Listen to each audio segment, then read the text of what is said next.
Соңғы ақпарға сәйкес облыста 11.506 көше бар десе де оның 1405-іне әлі күнге дейін атау берілмеген. Сондай-ақ өңір бойынша осындай жағдайдағы мектеп саны 90-ға жетіп отыр.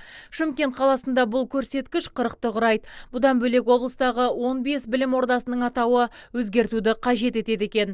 Дөңгелек үстелге қатысушылардың мақсаты осы мәселенің шешімін табу десе де шараға кейбір ауданның бөлім басшылары қатыспады. Ал облыстық ономастика комиссиясының мүшесі Сағынғали Әбубәкір мырза Шымкент қаласы бойынша көше атауы туралы ақпарат мүлде жоқ деп шағымданды. Келе жатасың бір көшемен басқа атау аталады деген. Әсіресе бұрылған жерлерде, үлкен көшелер басталатын жерлерде. Шымкент қаласында сондай қанша көше бар, сондай данный жоқ па сізде? Жоқ, қарау керек. Өкінішке орай Шымкент қаласында бір өкіл жоқ, не бастығы жоқ, не бас маманы. Алайда бөлім басшысының тығыз жұмыстарына байланысты жиынға маманды жіберген айтуынша, қалада бір көшеде бірден екі атау берілген жағдай тіркелмеген. Например, республика көшесі бар. Республика келеді, там жалғасады. Жоқ, семестр тұрын бұл кісі. Жоқ, олай емес. Бір көше ұзынан келе жатыр ғой, содан кейін уже ол бітпей өтіп басқасына өзгеріп кетіп отырады, сондай ситуациялар бар. Мынау Қазына деген көше бар. О, қырға шығып бара жатқан. Келеді Әл-Фараби көшесі болып кетеді ары қарай. Атасу деген көше бар. Ол да Нұры жол болып кетеді. Көп көңілдер қалада.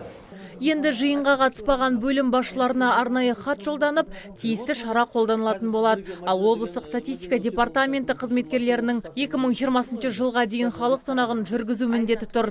Десе де жоғарыда айтылған мәселелер олардың жұмысын қиындатып отыр.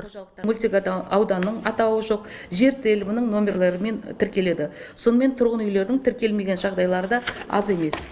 Мысалы, біздің осы тұрғын үй қорының тіркелімі бойынша біз қарайтын болсақ, атауы жоқ көшелер бізде 8021 үйде атауы жоқ болып тұр. Үйдің номерінің орнына дербес шотты қояды. Мысалы, өздеріңіз егер жұмыс барысында енді көрмеген болсаңыздар да білесіздер ғой, ауылдық округте әрбір 5 жылда жаңағы есеп кітаптары жүргізіледі. Есеп кітаптар әр жүргізілген кезде оларға дербес шот беріліп отырады. Дербес шот әр 5 жылда өзгеру мүмкін. Осыған егер біз қарайтын болсақ, әр дербес шот өзгеріп отыр.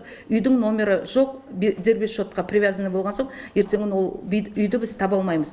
Қазір облыстық ономастика комиссиясының кезекті отырысына аудан қаладан келген 2 мектеп, 1 елді мекен, 3 шағын аудан және 21 көшеге атау беру туралы ұсыныстар құжаттары рәсімделуде. Ал Кентау, Түркістан, Шымкент қалаларынан 400-ге жуық көшеге атау беру бойынша комиссия қарауына ұсыныс түсіпті. Десе де оны іске асыру үшін арнайы ережеге бағыну қажет, яғни қазір жалпы ұлттық деңгейде танылмаған тұлғалар есімдерін беруге рұқсат жоқ. Айта кетсек, алдағы уақытта бұл мәселе облыс әкімінің қатысуымен үлкен отырыста қарастырылады. Аудан әкімдерін шақырмын, өздері шақырамыздар. Бұл үлкен ауқымды жұмыс болғандықтан сіздер алдында кішкене дайындық ретінде біз шақырып отырмыз қазір да.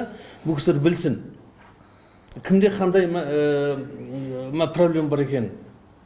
Себебі бұл бір күндік жұмыс емес әрине. Қосымша ақпар қазір мамандар жыраулар, батырлар мен тарихи тұлғалардың есімін жинақтап, арнайы дерекқор әзірлеп қойған. Сондай-ақ олар осы жинақтама тиісті көше атауын беруге оң септігін тигізеді деп сендіреді. Азиза Мадияр, Бахадүр Тәжібаев, ТВ телеарнасының жаңалықтар қызметі.